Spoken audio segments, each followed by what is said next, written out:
Hi, I'm Thomas Smith, and today I'm answering the question of what is aperture in photography.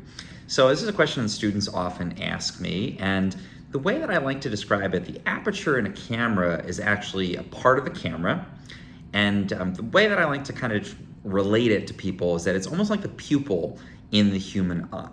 So if you think about the pupil, when you're in a dark room, it opens up, right? It lets in more light so you can see. But if you look at your pupil under bright light, like you're outside in the sun, it constricts, it gets smaller, it lets less light in. And that's exactly what the aperture does in your camera. And it allows your camera to be able to take photos in a variety of light settings, all the way from a fairly dark room where you're gonna have a wide open aperture, up to bright sunlight where you might have a very narrow, very closed aperture.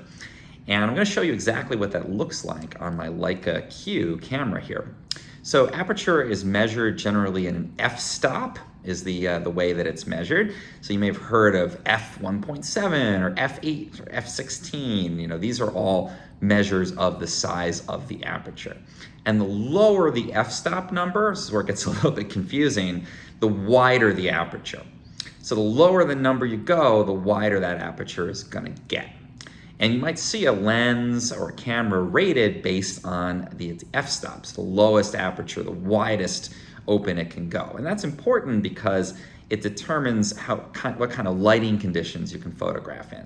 So if you think about the wider the aperture, just like with the pupil, the more light it's gonna let in, and the better you'll be able to take photos in dark conditions. So generally also, the lower the f-stop that your lens can go down to, and thus the lower light you can photograph in, the more expensive it's gonna be too. So generally like an entry-level lens is gonna be probably an f4. Again, f-stops, f4 and above. A really nice lens could be an f1.4, 1.7, something along those lines. And a super high-end one like the Noctilux from Leica, which is one of the most expensive lenses on the market. Last I checked, it was about $12,000 just for the lens. That's an f.95. So very wide aperture, lets a lot of light in. And let's take a look at how that looks on my Leica Q. So this goes down to an f1.7, and I'm gonna go ahead and just queue up a photo here as if I'm taking f1.7. You can see almost nothing changes. But let's go ahead and bump this up to an f8 and watch what happens when I go to focus. That's the aperture, that little piece that closes. It really is like the pupil in the human eye. It constricts and it lets in a little bit less light. So let's go ahead, I'm gonna go to f4. It's a little bit wider open. Now let's go all the way up to f16, narrowest. It's a little tiny dot there at that point. Let's go back to 1.7. And again, there's almost nothing. You can't even actually see. It's wide open is the way that photographers say. I'm gonna shoot wide open means I'm gonna shoot on the lowest f-stop, the widest aperture that I possibly can on my camera. So what does this mean practically when you're taking photos? Well, when you're selecting gear, you wanna choose a lens that's gonna have generally the lowest f-stop that you possibly can get because it gives you flexibility. It allows you to photograph in those lower light conditions. Anything below about an f2.8 is going to do extremely well in low light. Again, if you can spare no expense, then a 0.95 like the Noctilux is a pretty amazing lens. F1.7 here on my Leica Q is a pretty good setting for me.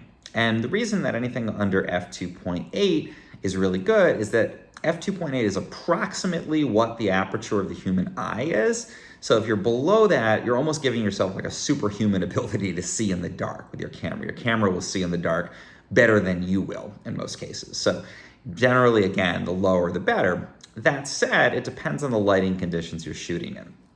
So there's a couple things that happen when you change the aperture. As you go from wider open, a lower f-stop, to a higher f-stop, you're gonna be letting in less light. And that's really helpful if you wanna photograph on a bright day. So if you're out there and it's super bright, you might go to an f8, f16, just bring that level of light down, especially if you're photographing on film where you might end up really overexposed if you have too wide open of an aperture on a very sunny day. So you can control exposure to a certain extent with the aperture. The main reason, though, that most photographers use this on digital, because digital's pretty good at changing up other factors to avoid being overexposed, but the reason it works great on digital, the aperture is also going to control the depth of field of your image. So if you think about the difference between an image where everything is all in focus, from your subject all the way to the back, all the way to infinity, that's generally going to be a photo with a very high f-stop number, an f8, f16. Ansel Adams famously had cameras that could go into the hundreds on their f-stop, so everything was in perfect focus. It's a very deep depth of field when you have a higher f-stop number, a narrower aperture. But if you do one that has a wider aperture and a lower f-stop number, you're going to end up with less depth of field, and you're going to have just one part, like your subject, in focus.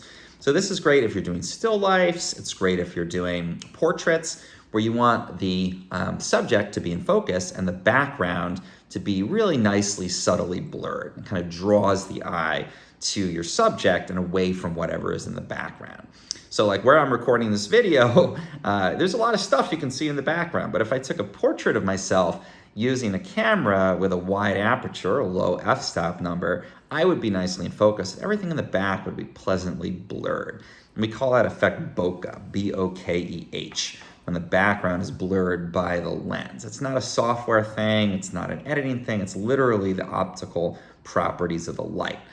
So if you're taking photos on a bright day, maybe stop down, which means going up to a higher f-stop number, smaller aperture, letting in less light. It's going to be easier to photograph, especially on film. But also, if you're taking photos where you want the whole thing to be in focus, both the subject and the background, maybe you're photographing a person in front of a beautiful tropical vista and you want everything to be in focus, f8, f16, higher f-stop, narrow aperture is going to achieve that. But if you want to blur the background, just draw the eye to the subject, whether that's a beautiful person or a beautiful piece of food on your plate or a beautiful flower, whatever it may be. Go for the lowest f-stop number, the widest aperture, and that's going to mean that more of the scene is going to be blurred. It's a shallower depth of field, and that creates a really beautiful effect. So I hope you found this useful. I hope you found it interesting to learn a little bit about what aperture is in photography. If you like this, I have a link down in the bottom. I've got some amazing tips that I'm going to share about iPhone photography in particular, and how to do some of this stuff and simulate some of this stuff on your iPhone. Go ahead and click through, and you can get a free copy of that and join my Zoom In mailing list, where I'll share all kinds of different photography tips with you.